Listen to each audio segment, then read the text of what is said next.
Dans cette analyse, nous plongeons au cœur d'un affrontement diplomatique qui a secoué le monde arabe ces dernières semaines.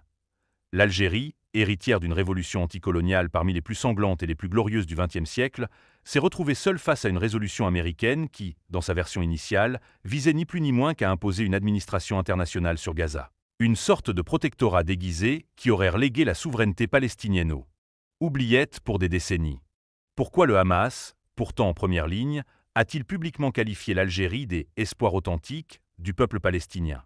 Pourquoi Washington et Tel Aviv ont-ils tout fait pour isoler Alger au Conseil de sécurité? Et surtout, pourquoi, après avoir voté oui à un texte profondément amendé grâce à elle, l'Algérie est-elle devenue la cible d'une campagne de dénigrement sans précédent, accusée de trahison par ceux-là même qui négocient en secret avec l'occupant? Aujourd'hui, on remet les choses à leur place, calmement, factuellement, mais sans concession. Mesdames et messieurs, quand un pays comme l'Algérie se retrouve au centre d'une tempête médiatique après un vote à l'ONU, il ne s'agit jamais d'un simple malentendu diplomatique. Il s'agit d'une opération ciblée. L'Algérie est le seul pays arabe non aligné sur les accords d'Abraham à siéger actuellement au Conseil de sécurité. Le seul qui n'a pas d'ambassade à Tel Aviv. Le seul qui a toujours refusé le moindre contact officiel avec l'entité sioniste depuis 1967. Le seul qui considère encore que la normalisation sans retrait total et sans État palestinien viable est une trahison historique. Et quand on incarne cette ligne rouge, on dérange. Forcément. Revenons aux faits avec précision. Le 1er juin 2024, les États-Unis déposent une résolution sur Gaza. Dans sa version originale, le texte contient plusieurs bombes à retardement. Il parle d'une gouvernance intérimaire internationale, sans préciser de durée.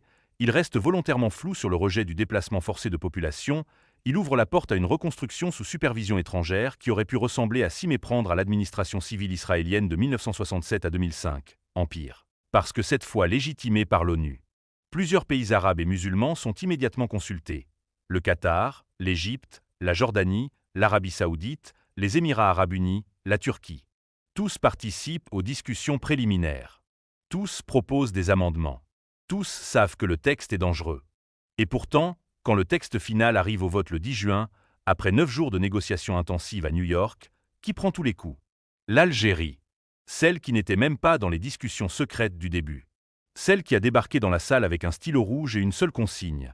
Pas de tutelle, pas de déplacement forcé, pas d'enterrement de la souveraineté palestinienne. L'ambassadeur Amar Benjama et son équipe passent des nuits blanches. Phrase par phrase, ils démontent le texte américain. Ils exigent et obtiennent l'ajout de paragraphes entiers. Le Conseil de sécurité rejette toute tentative de modification démographique ou territoriale à Gaza.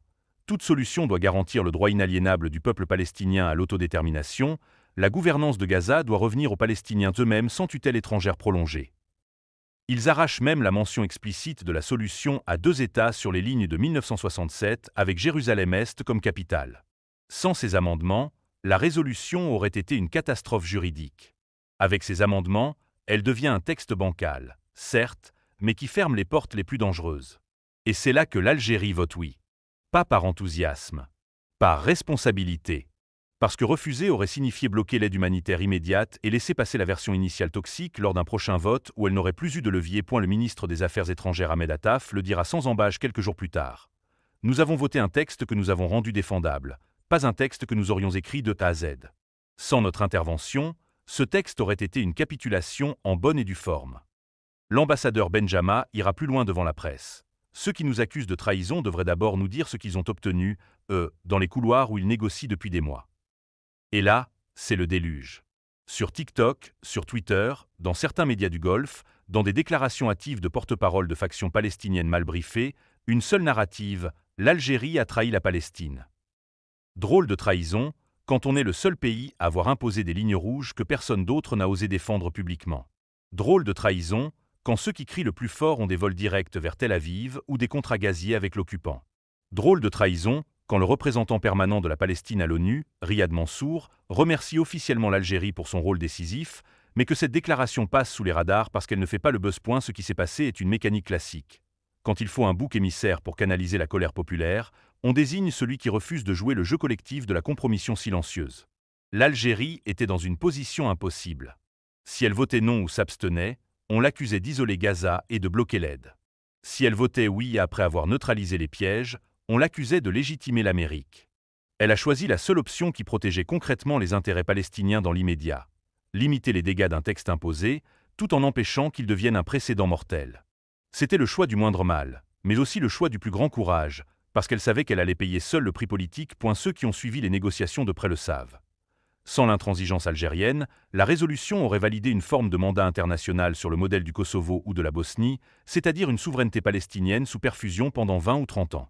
Sans l'Algérie, le déplacement forcé vers le Sinaï ou le Negev aurait pu être considéré comme temporaire et donc toléré.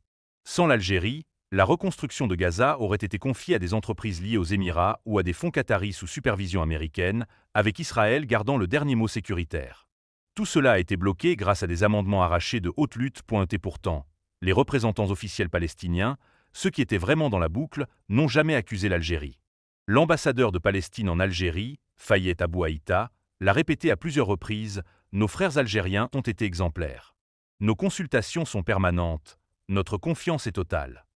Le président Mahmoud Abbas a personnellement appelé le président Tebboune pour le remercier.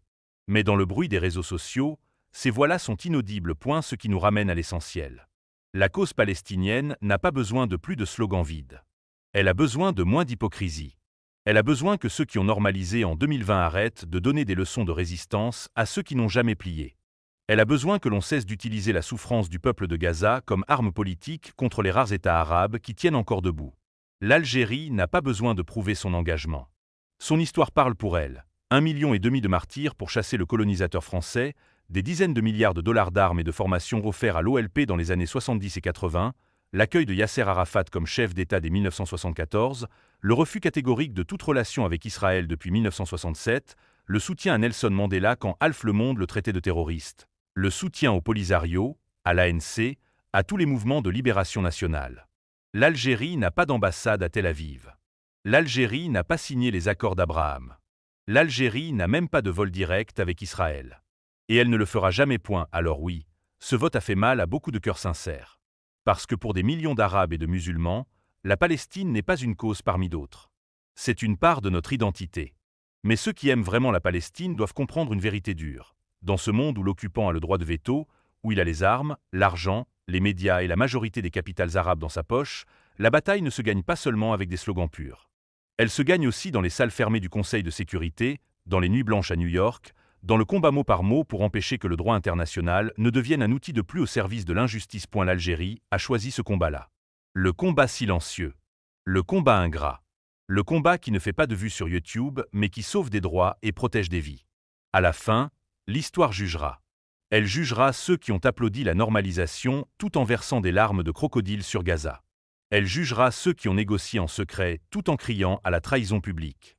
Elle jugera ceux qui ont utilisé la douleur palestinienne pour régler des comptes régionaux ou faire le buzz sur les réseaux. Et elle reconnaîtra ceux qui, malgré le bruit, malgré les insultes, malgré les campagnes orchestrées, sont restés debout. L'Algérie fait partie de ces derniers. Elle l'a toujours été. Elle le restera toujours. Parce qu'un peuple qui a payé sa liberté au prix d'1,5 million de martyrs ne pliera jamais devant les pressions, qu'elles viennent de Washington, de Tel Aviv ou qu'elles soient fabriquées dans certains salons du Golfe ou sur les réseaux sociaux. La Palestine n'est pas un slogan pour l'Algérie. C'est un devoir gravé dans le sang.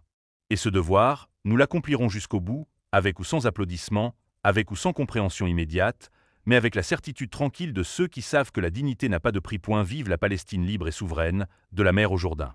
Vive l'Algérie révolutionnaire et fidèle à ses principes. Et que la vérité, comme toujours, finisse par triompher du bruit et de la calomnie.